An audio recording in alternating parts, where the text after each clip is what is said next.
Vikings, let's win this game. Vikings fans, Christmas week just turned into a full-blown pressure cooker. We've got a star receiver basically calling his shot at Detroit's banged-up secondary. We've got the front office stepping in to defend the quarterback's future.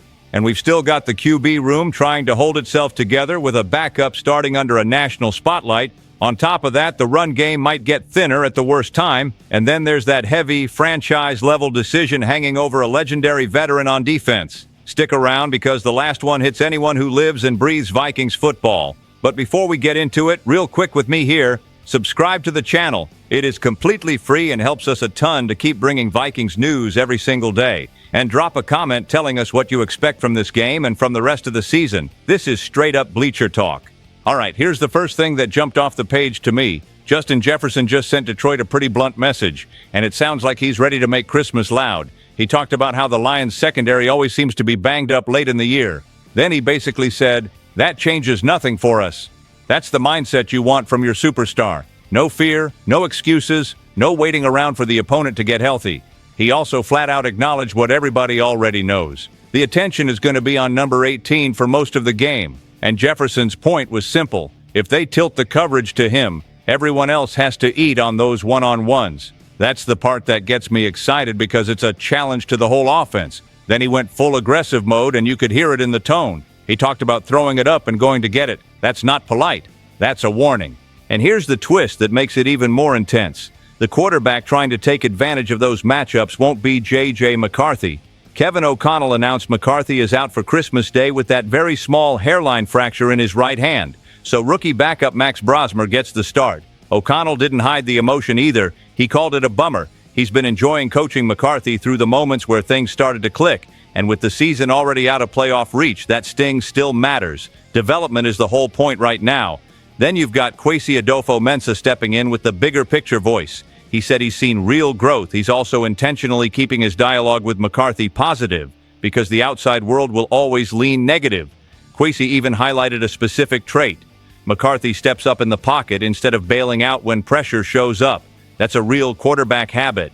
It tells you they still believe in what's being built. So yeah, Jefferson is talking like a guy ready to take the game over, but the whole machine has to function with a different driver this time. And that is exactly why this next piece matters. Kwesi didn't just support McCarthy, he went way beyond that. Now here's where it gets really interesting. Kwesi Adolfo-Mensah didn't tiptoe around the J.J. McCarthy conversation at all. He leaned into it. He acknowledged the reality. There are still more questions than answers with McCarthy, and the season has been turbulent with injuries. That includes that very small hairline fracture in his right hand from the Week 16 win over the Giants. But Kwesi's whole tone was confidence, not panic. He talked about growth moments. He said he's constantly pointing out what McCarthy is doing well, not in a fake way, in a building block way. He brought up the pocket presence again. McCarthy is willing to climb the pocket and make decisions. He doesn't drift backward or bail early like a lot of young quarterbacks do. That's the kind of detail that tells you how they see him long term. And then Kwesi dropped that Superman analogy that fans are absolutely going to talk about. He described the balance between Clark Kent plays and Superman plays. In his words, the great ones are wired to put the cape on all the time, but the real skill is knowing when to keep the glasses on. It's taking the simple stuff that keeps the offense moving, and he said he's seeing McCarthy do both. A few cape moments a game, but also the boring, methodical stuff that marches the ball down the field. That's a front office guy basically saying, we see a franchise quarterback taking shape. And then, right after that optimism, the gut punch lands again. Kevin O'Connell confirmed on December 23rd that McCarthy won't play on Christmas against Detroit, so Max Brosmer will start. O'Connell called it a bummer. He's been enjoying the process of coaching McCarthy through the journey where things started to click. That's the emotional push and pull of this week. The building blocks are showing up. Then the injury interrupts the rhythm again. Which brings us to the next part. If Brosmer is going to survive this stage, the way he approaches the game might be the whole story. One thing Max Brosmer said stuck with me. Play slow.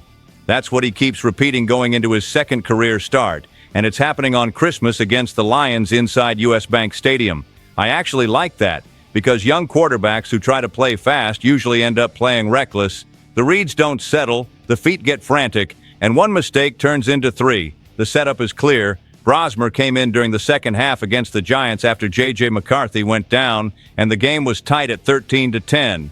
On the road, under pressure, he kept it clean. 7 completions on 9 attempts for 52 yards, no forcing throws. The biggest moment was that long, late drive. 17 plays bleeding the clock. It put Will Reichard in position for the kick. That's the kind of sequence that shows composure. It also shows you he can manage the moment without trying to be the hero. And yes, there's that ugly reminder from his first start in Seattle. 4 interceptions, a 26-0 loss. That's a scar for any young player. But Brosmer's response wasn't denial, it was perspective. He said he can't define himself by one game, and he's using it as a rep to grow from. O'Connell also praised what he saw in New York. He talked about progressions and timing. He talked about how Brosmer's feet were synced with his reads. He even pointed out that big third down throw to Justin Jefferson. It's the kind that requires anticipation and guts. The challenge now is the quick turnaround. Short week, limited prep, Detroit's defense can be inconsistent, but they're physical and they can speed the game up when you blink. So playing slow doesn't mean hesitating. It means playing with clarity. It means taking what's there. It means staying on schedule. And that's why the next issue matters so much. If the run game gets shaky, that slow and steady plan gets a lot harder to pull off. This feels like the kind of game where Minnesota needs the running game to take some weight off the quarterback. And that's exactly where the worry is building. Jordan Mason is a long shot to play on Christmas against the Lions because of an ankle injury. He left the Giants game and barely saw the field after that.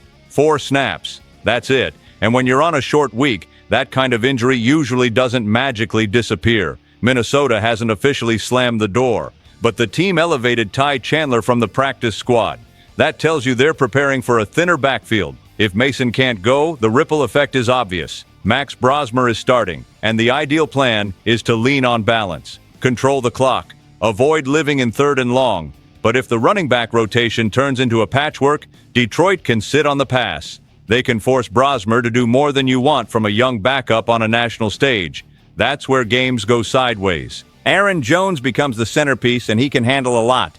But you don't want to act like 30 touches is a casual request. That's especially true with the season already decided in the standings. Then you're leaning on Chandler and Xavier Scott to fill in meaningful snaps, and that's not a comfortable place to be if you're trying to run a clean, efficient offense. And it's not just the backfield. The practice report had other names not participating.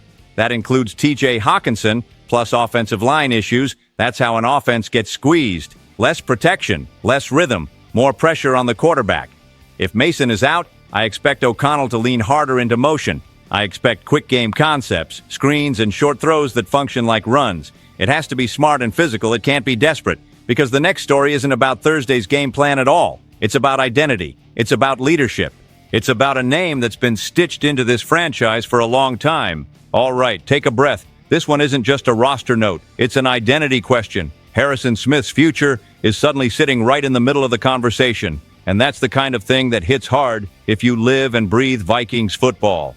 Alec Lewis of The Athletic laid out the reality. Smith might be nearing the end of the road. And if that happens, Minnesota has to think about what comes next. They've already started giving Jay Ward more opportunities late in the season. That looks like the first internal step toward a transition. But the outside options are where the tension rises. Names like Brian Cook from the Chiefs come up. Quentin Lake and Alohi Gilman are in that mix too. And there's even the draft idea with a high-end safety like Caleb Downs if he's available. And that's where it gets complicated fast. Because this isn't just replace a starter. Harrison Smith is the guy who sets the temperature. He's the voice without being loud.